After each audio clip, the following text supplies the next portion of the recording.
Assalamualaikum warahmatullahi wabarakatuh. Perkenalkan, saya Salsa Lailia Saputri dengan EPM 525 11014. Di sini saya akan menjelaskan proyek mandiri saya dengan judul Laporan Perancangan Basis Data Sistem Informasi Pembayaran Buku dan LKS Siswa SD Muhammadiyah Ngeluar. Oke, yang pertama pada bab 1. Pada bab 1 ini saya menjelaskan latar belakang proyek. Proyek ini saya buat karena pengolahan data pembayaran buku dan LKS siswa masih dicatat menggunakan Microsoft Excel, sehingga berpotensi menimbulkan redundansi data, kesalahan pencatatan, dan kesulitan dalam pembuatan laporan. Oleh karena itu, saya merancang sebuah basis data agar data pembayaran dapat dikelola dengan lebih terstruktur. Rumusan masalah pada proyek ini ada 3, yaitu bagaimana melakukan normalisasi, bagaimana merancang IRD, dan bagaimana mengimplementasikan basis data menggunakan MySQL. Tujuan laporan ini, proyek ini adalah melakukan normalisasi data, merancang IRD, serta mengimplementasikan basis data menggunakan MySQL beserta fiturnya seperti view, store procedure, function, trigger, dan subquery. Untuk bab 2 pengumpulan data, objek pengambilan data ini adalah SD Muhammadiyah Ngeluar. Data yang digunakan meliputi data kelas, data siswa, data buku, biaya buku, dan pembayaran buku LKS. Metode pengumpulannya pada proyek ini dilakukan melalui komunikasi menggunakan media chat. Melalui komunikasi tersebut diperoleh informasi mengenai data siswa, data kelas, data buku, biaya buku, serta pembayaran buku LKS digunakan sebagai dasar dalam proses perancangan basis data. Bukti pengumpulan data. Sebagai bukti proses pengumpulan data, saya melampirkan dokumentasi berupa screenshot percakapan melalui media sosial dengan salah satu guru yang mengajar di SD Muhammadiyah Ngeluar. Ini saya lampirkan screenshot chat saya dengan salah satu guru di sana.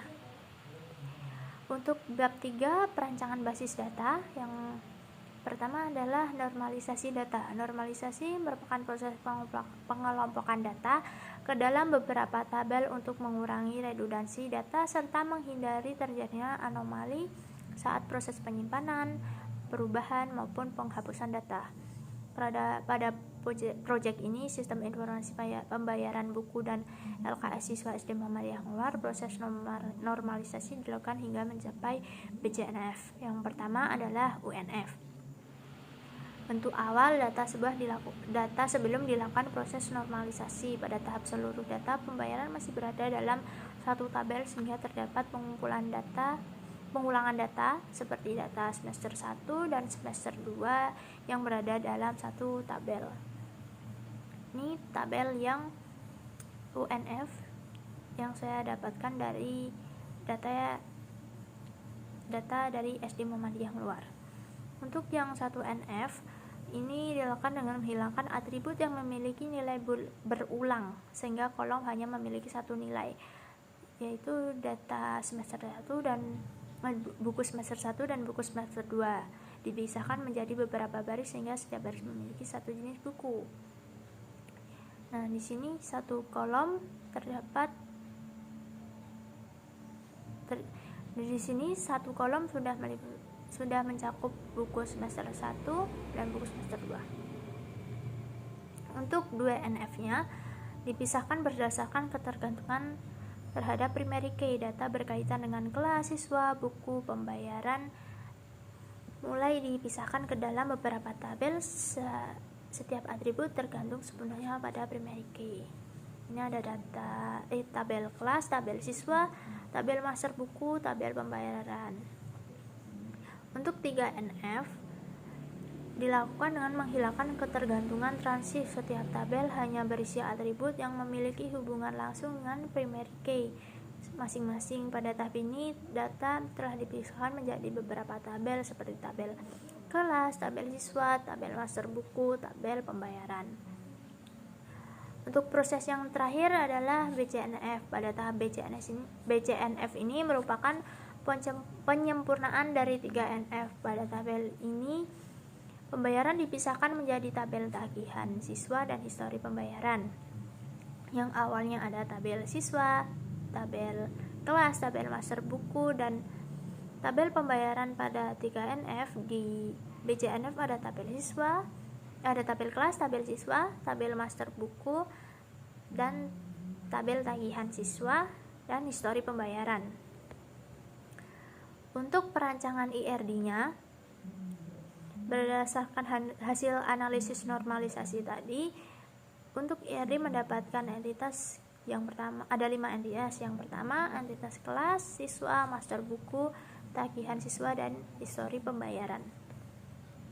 Hubungan antara entitasnya pada IRD ini yaitu satu kelas dapat memiliki banyak siswa, satu kelas dapat memiliki banyak master buku, satu siswa dapat memiliki banyak tagihan siswa, satu master buku dapat dimiliki oleh banyak tagihan siswa, satu tagihan siswa dapat memiliki satu atau lebih histori pembayaran. Misal kalau di tagihan siswa dapat memiliki satu atau lebih histori pembayaran, seperti mungkin orang tua atau wali dari siswa membayarnya dicicil, mungkin membayar bulan ini membayar segini. Jadi histori pembayaran satu tagihan siswa dapat memiliki histori pembayaran yang berulang kali. Ini untuk IRD yang saya buat. Untuk perancangan fisiknya, perancangan fisik merupakan tahap penerapan hasil perancangan konseptual ke dalam bentuk struktur database yang akan diimplementasikan menggunakan MySQL. Di perancangan fisik ini terdapat relasi, ada primary key, ada foreign key, ada tipe data, dan ada size datanya. Di perancangan fisik ini ada relasinya juga. Kelas berelasi dengan tabel siswa melalui atribut ID kelas. Tabel kelas berelasi dengan tabel master buku melalui atribut ID kelas. Tabel siswa berelasi dengan tabel tagihan siswa melalui atribut ID siswa. Tabel master buku berelasi dengan tabel tagihan siswa melalui atribut ID buku. Tabel tagihan siswa berelasi dengan tabel histori pembayaran melalui atribut ID tagihan. Untuk bab 4-nya, implementasi database, di sini ada DDL dan DML. Untuk implementasi query DDL saya sudah menjalankan di SQL-Yoke, dari mulai create database dan create tabel kelas, tabel siswa, tabel master buku, tabel tagihan siswa, dan tabel histori pembayaran. Ini untuk query DDL-nya. Untuk yang DML-nya, ini untuk menambahkan isi dari tabel-tabelnya, isi dari kolom-kolomnya. Di sini saya sudah menjalankan query ini di SQL-Yoke. Ini untuk query-nya. Oke, untuk implementasi view, di sini saya ada 3 contoh implementasi view pembayaran buku, view tagihan siswa, dan view yang belum lunas. Saya akan menjalankan atau melihat hasil dari tabel view yang saya tuliskan di sini.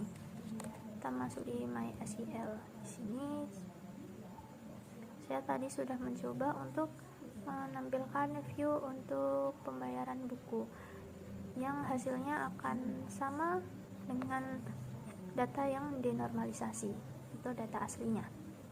Ini kita jalankan select from pembayaran buku dan hasilnya tabel ini. Untuk yang kedua, tagihan siswa, di query ini saya akan mencoba menjalankannya, dan hasil yang muncul ada ID tagihan, nama siswa, nama kelas, jenis buku, dan biaya bukunya. Untuk view yang belum lunas, hasilnya akan menghasilkan tabel yang ada kolom nama siswa, jenis buku, biaya buku, bayar, dan kekurangan pembayarannya. Untuk store prosedur, balik lagi di sini. Store prosedur akan menampilkan tagihan, dibuat untuk menampilkan data tagihan siswa secara otomatis tanpa perlu menuliskan kembali perintah select yang sama. Prosedur ini menghubungkan beberapa tabel sehingga menghasilkan informasi berupa nama siswa, kelas, jenis buku, dan biaya buku. Ini untuk query-nya. di SQL kita akan coba jalankan call tampil tagihan. Nah, di sini akan muncul nama siswa, nama kelas, jenis buku, dan biaya bukunya yang akan ditagihkan ke siswanya. Lanjut untuk function total bayar digunakan untuk menghitung total pembayaran yang telah dilakukan oleh setiap siswa berdasarkan ID yang diberikan sebagai parameter. Function ini menggunakan fungsi agresi sum sehingga total pembayaran dapat dihitung secara otomatis. Nah, ini query functionnya. Kita akan coba menjalankan function. Setelah dijalankan, nanti akan muncul nama siswa dan total pembayaran yang harus dibayarkan oleh siswa. Oke, untuk yang implementasi trigger, saya membuat trigger cek bayar dibuat untuk melakukan validasi sebelum pembayaran disimpan. Trigger memeriksa nilai pembayaran yang diinput. Apabila nilai pembayaran kurang dari 0, maka proses penyimpanannya akan dibatalkan. Sistem juga akan menampilkan pesan bahwa pembayaran tidak boleh bernilai negatif. Kita masuk ke SQL. Contoh di sini saya sudah menjalankan query triggernya.